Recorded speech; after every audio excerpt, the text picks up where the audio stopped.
Hello friends, ఈరోజు మనం తెలంగాణలో ముఖ్యమైన పదార్థం తెలంగాణ సకినాలు ఎలా తయారు చేసుకోవాలో చూద్దాము. దానికి కావాల్సింది బియ్యపిండి.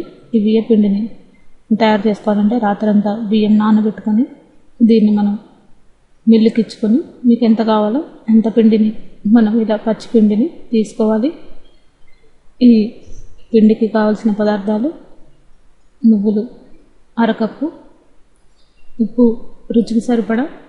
ఇప్పుడు మనం ఈ నువ్వుల్ని బియ్య పిండిలో వేసుకొని దీంట్లోనే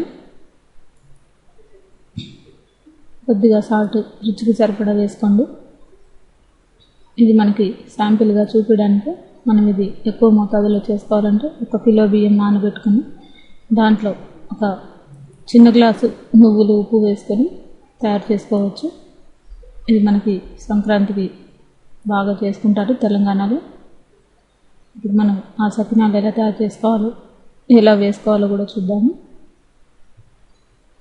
ఇలా మనం వాటర్ కొద్దిగా వేసుకోవాలి, ఎందుకంటే పిండి జారుగా అవుతుంది. దీంట్లో మనం ఎక్కువ వాటర్ వేసుకోకూడదు. సకినాలకి వేసుకునే విధంగా మనం చేసుకోవాలన్నమాట. మరీ లూజ్గా కాకుండా మరీ గట్టిగా కాకుండా ఈ విధంగా కలుపుకొని, చూసారు కదా, ఈ విధంగా మనం ఈ పిండిని తయారు చేసుకొని పక్కన పెట్టుకొని ఒక కాటన్ క్లాత్ తీసుకొని దానిపైన ఈ విధంగా మనం ఈ సకినాలను సన్నగా వచ్చేలాగా ఈ విధంగా అన్ని సకినాలను కూడా ఇలా వేసుకోవాలి.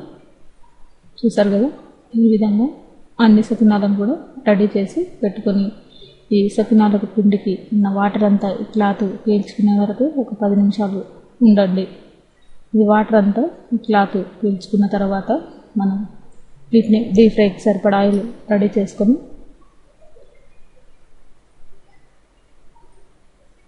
ఇలా మనం ఒక ఫ్లాట్గా ఉన్న గరిటె తీసుకొని ఇలా అన్నిటిని కూడా తీసుకొని ఒక ప్లేట్లో పక్కన పెట్టుకోండి. ఇప్పుడు మనం డీప్ ఫ్రైకి సరిపడా ఆయిల్ వేసుకొని దాంట్లో ఈ సకినాలన్నిటిని కూడా లైట్ గోల్డెన్ బ్రౌన్ కలర్ వచ్చేంత వరకు వేయించుకోండి. చూసారు కదా, ఈ విధంగా మనం ఈ సకినాలన్నిటిని కూడా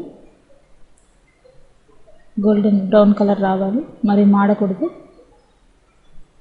చూసారు కదా, ఈ విధంగా మనకి చక్కటి brown colour, light brown colour వచ్చిన తర్వాత వీటన్నిటిని కూడా తీసి పక్కన పెట్టుకోండి.